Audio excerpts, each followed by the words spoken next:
Selamat pagi Bapak, Ibu, saudara-saudara sekalian yang dikasihi oleh Kristus. Tema kita, saudara-saudara, berkata tentang kehidupan yang kekal. Kehidupan yang barangkali didambakan oleh semua orang. Yang diharapkan oleh kita anak-anak Tuhan.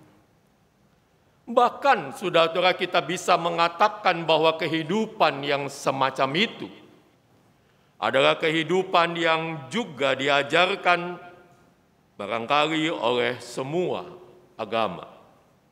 Apa artinya beriman pada Tuhan kalau kehidupan kita cuma di dunia ini saja? Mungkin saudara-saudara kita akan berpikir kalau begitu kita mengerjakan apa yang kita sukai benar atau salah. Sebab kehidupan berakhir di dunia ini. Tetapi keyakinan dan pengharapan kita saudara-saudara adalah kehidupan berlanjut. Kehidupan saudara-saudara masih akan berlangsung setelah kita mati.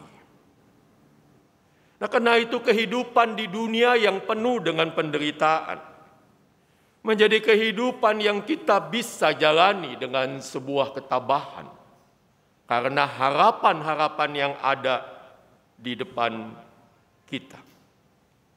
Lalu masuklah kita, saudara-saudara, dalam sekian banyak ritual-ritual agama yang kita hayati, yang kita yakini, membuka pintu bagi kita untuk melanjutkan kehidupan. Membuka pintu bagi kita untuk melihat bahwa setelah hidup ini ada sesuatu yang lain. Kehidupan yang penuh dengan kesukacitaan. Di dalam iman Kristen, saudara-saudara, kita menghayati bahwa semua itu dibuka oleh Tuhan Yesus. Dimungkinkan oleh iman kita kepadanya. Yesus adalah jalan ke sorga. Begitu, saudara-saudara, kita menghayati, kita mengimani, yang membuat kita sadar bahwa kehidupan di dunia ini tidak berakhir pada kematian. Selesai di dunia dengan kematian, kita menyambung dengan sebuah kehidupan yang abadi, yang berkelanjutan. Saudara-saudara yang dikasihi oleh Tuhan Yesus, oleh sebab itulah kita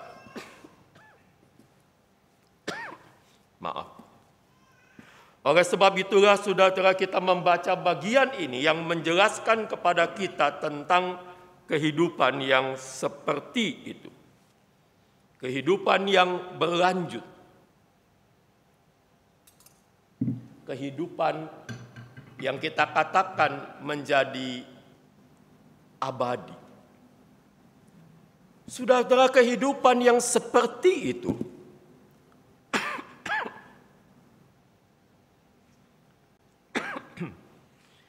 adalah kehidupan yang dibuka, yang dimungkinkan saudara oleh pekerjaan dan karya Tuhan Yesus melalui kematiannya, melalui penebusannya. Karena itulah saudara kita bisa juga mengatakan dengan amat pasti bahwa kalau begitu Yesus yang adalah jalan itu,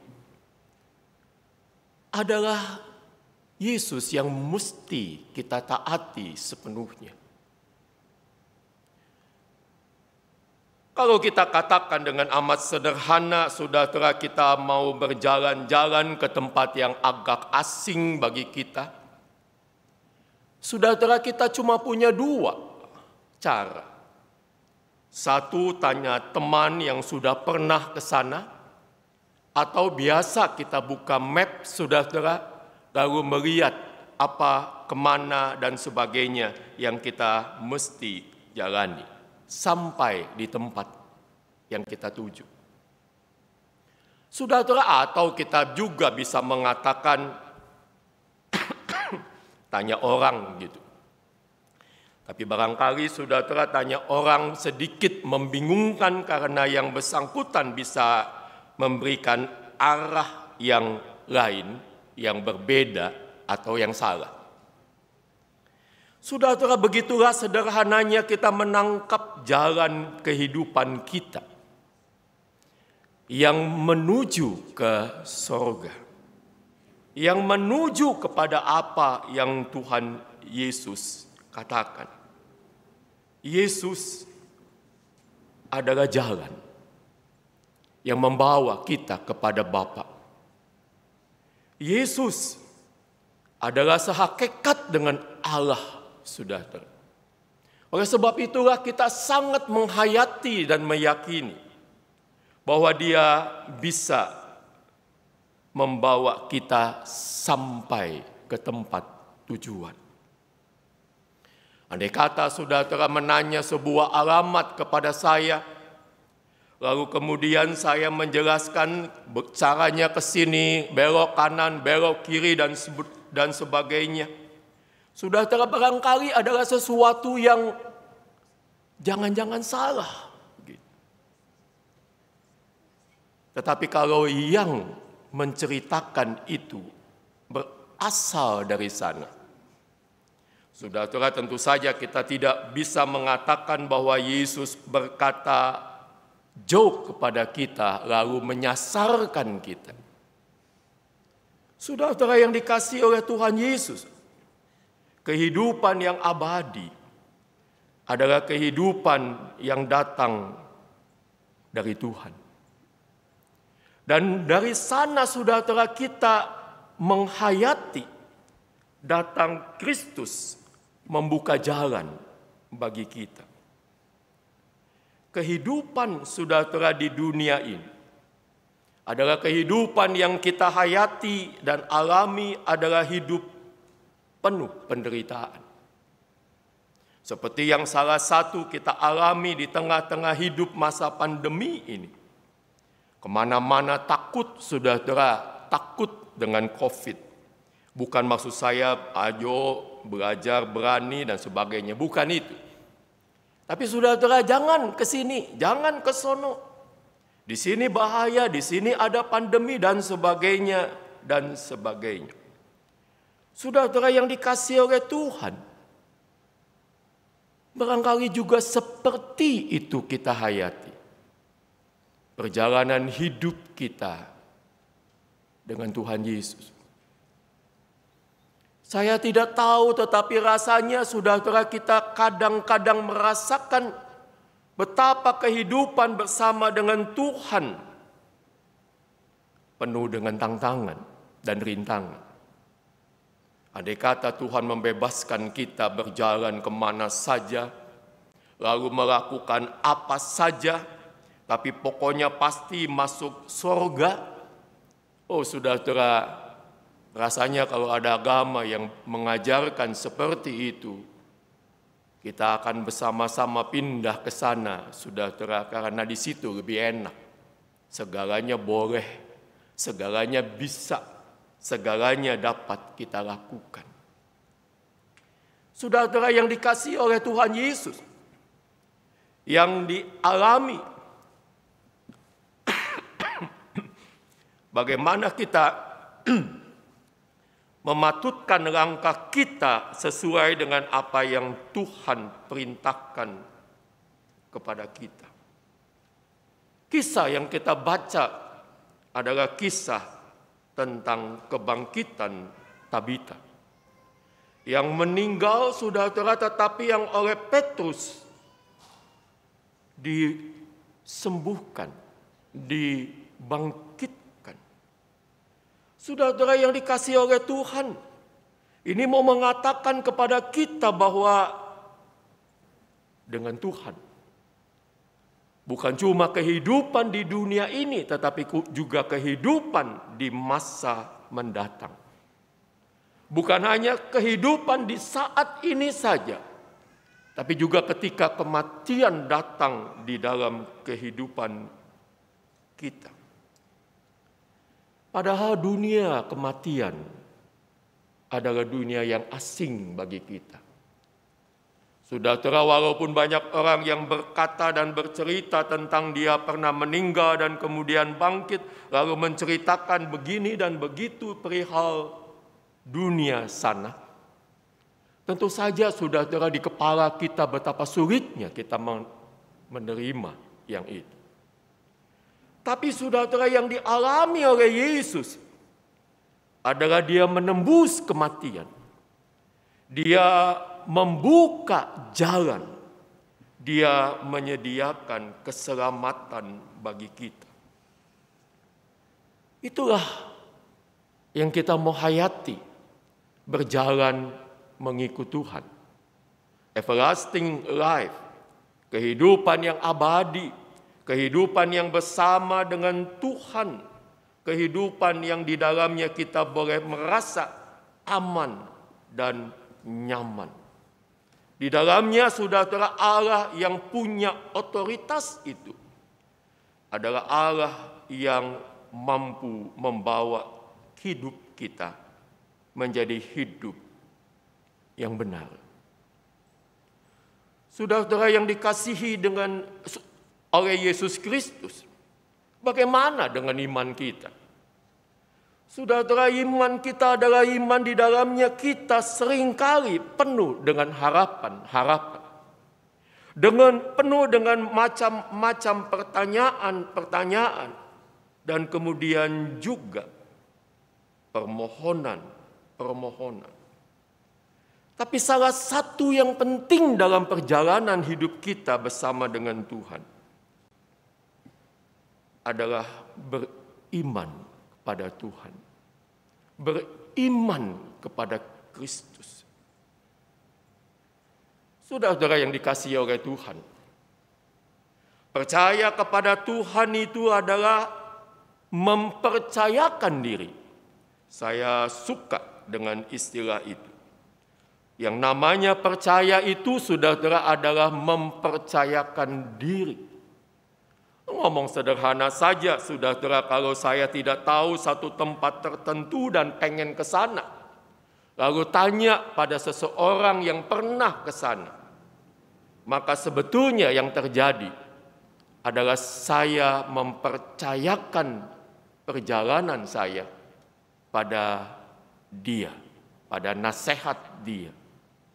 Saudara, kalau dia mengatakan sampai di situ Pak, perempatan belok ke kanan dan sebagainya, saya ikut, saudara. Karena saya menghayati bahwa dia tahu tempatnya. Dia pernah ke sana. Dia bisa menuntun kita. Siapa Yesus? Tidak usah saya berkata panjang lebar tentang itu. Dia datang, saudara, dari sorga, lalu mati, disalibkan, dan kemudian saudara, dia bangkit dan dia naik ke sorga. Apakah itu tidak menjadi sebuah keyakinan dan pegangan bahwa berjalan dengan Yesus adalah sebuah perjalanan yang aman dan nyaman, karena arah tujuan adalah pasti.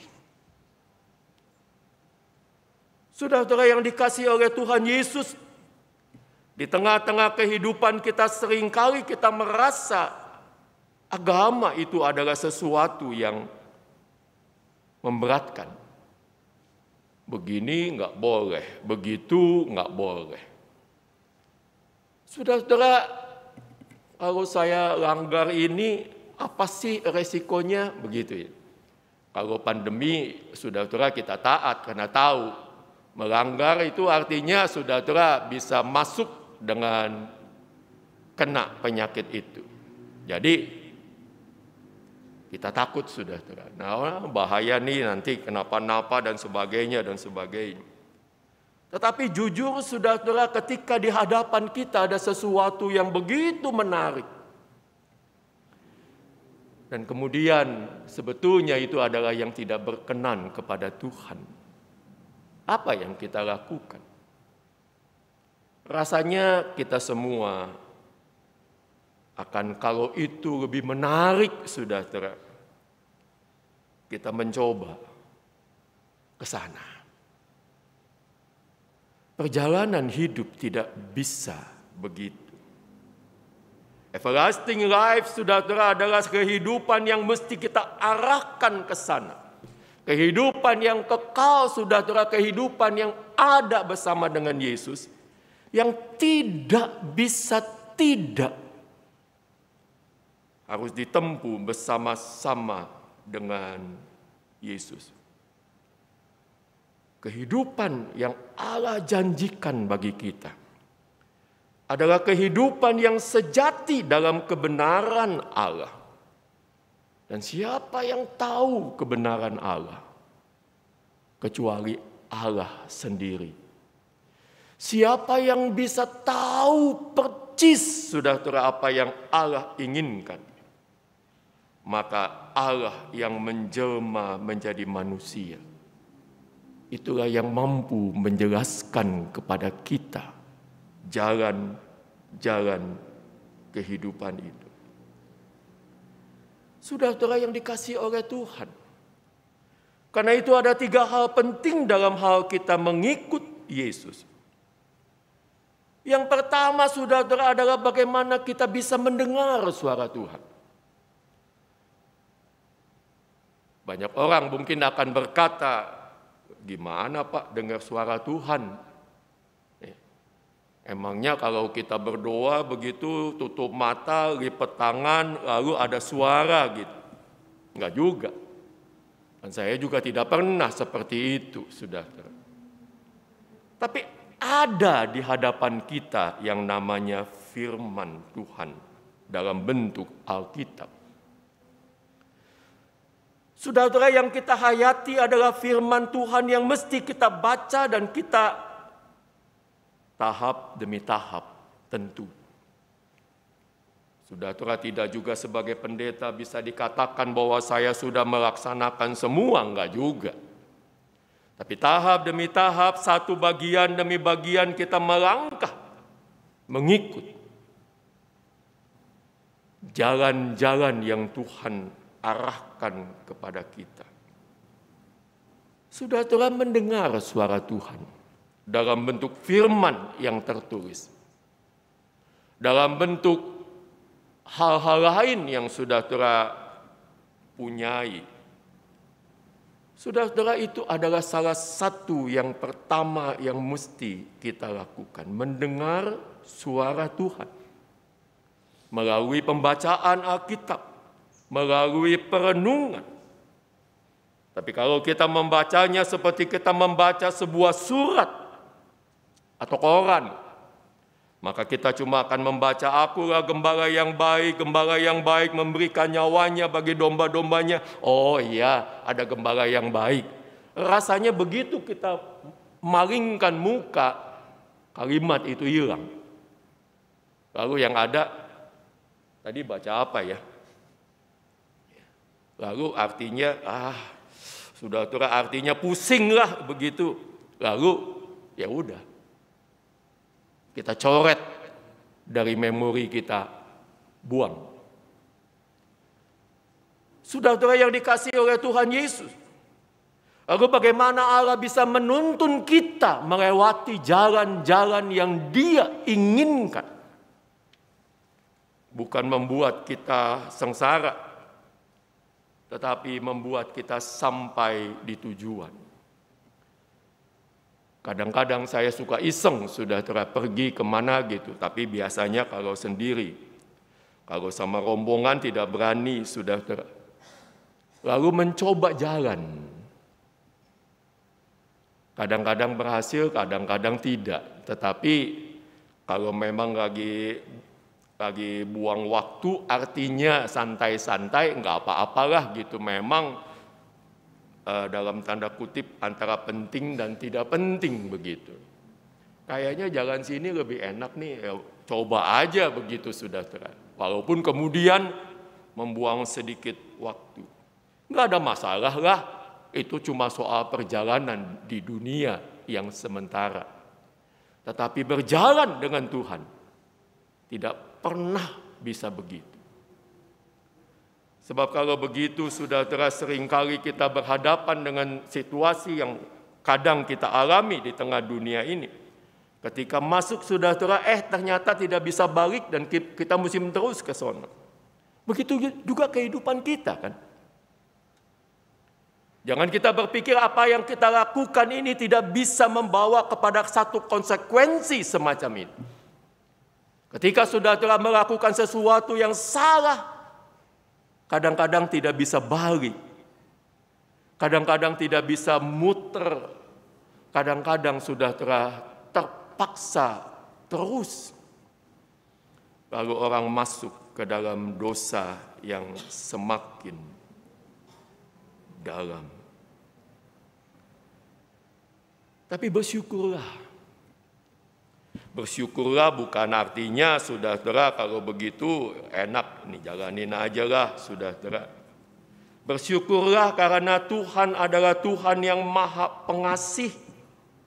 Allah yang tidak pernah meninggalkan anak-anaknya. Allah yang selalu peduli dengan kita. Allah yang ketika kita nyimpang, saudara, Allah yang tetap monitor. Kayaknya di surga saudara komputernya hebatnya luar biasa gitu ya. Karena setiap dalam tanda kutip kalau ngomong bahasa ini, saudara semua hidup kita itu dimonitor oleh Tuhan gitu. Ini salah jalan nih loh. Ya. Saudara kemudian lalu Tuhan menolong. Ya. Kalau kita bayangkan saudara komputer di rumah kita yang jadul barangkali, lalu kemudian menunjukkan arah yang keliru, lalu saudara kita tidak bisa balik. Lalu saya pernah sekali iseng begitu, lalu ternyata sampai di ujung adalah jalanan yang masuk jurang. Saudara, saya lupa persis di tempatnya, tetapi saya pernah gitu, karena memang iseng aja, ada waktu, buang waktu, dan ini kemana sih? Saudara, seperti itu. Dan saya kira hidup kita tidak mau bawa ke sana. Oleh sebab itulah, saudara, Allah yang mengatakan tentang kehidupan yang kekal, Allah yang menjanjikan saudara kehidupan yang selamanya. Allah yang menjanjikan kehidupan yang penuh dengan makna. Walaupun pasti saudara perjalanan dengan Tuhan adalah perjalanan yang tidak selalu enak. Tidak selalu nyaman.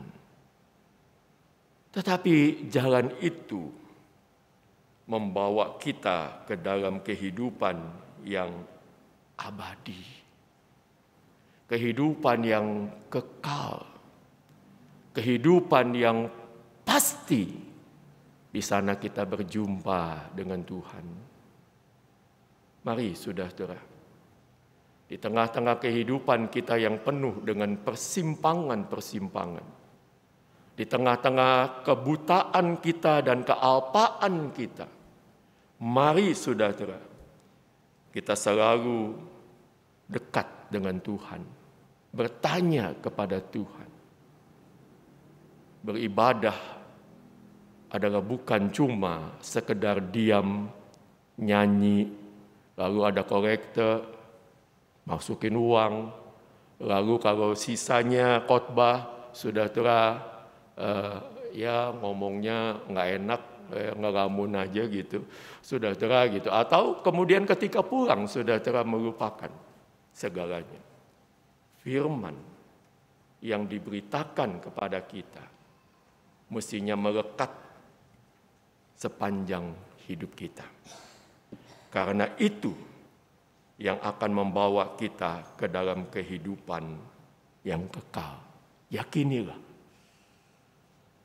Allah selalu berada bersama dengan kita. Allah selalu menuntun kita. Cuma persoalannya adalah kita yang seringkali tidak mendengarkan Dia. Tuhan memberkati saudara semua. Amin.